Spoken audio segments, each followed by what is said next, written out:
alıyoruz.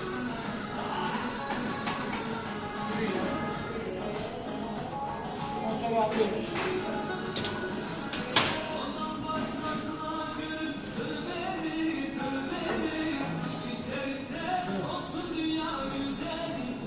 Bu şekilde. Bu tarafa doğru bakacağız.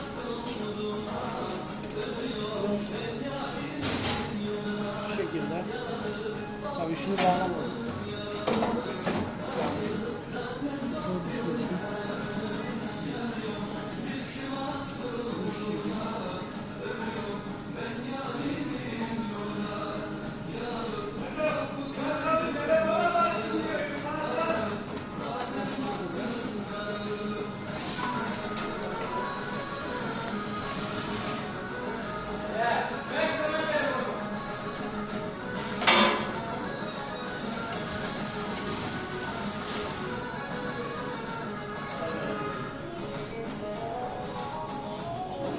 Bu şekilde böyle sıkmaydı.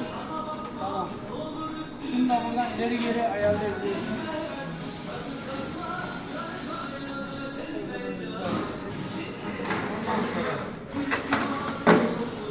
İşimizi alalım. Buradan takalım.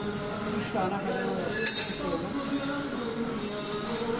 Bunu alıyoruz bu şekilde.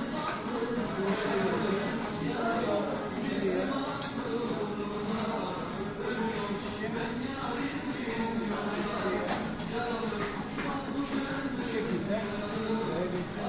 Bu mesele bu kadar. Zaten şey yok, iş yok. Ya yapmayın hemen ya. Bir şey olmaz abi. Ya yapmayın Şey, ya. Refik Bey bak. Ben vuracağım bir tane göreceğim.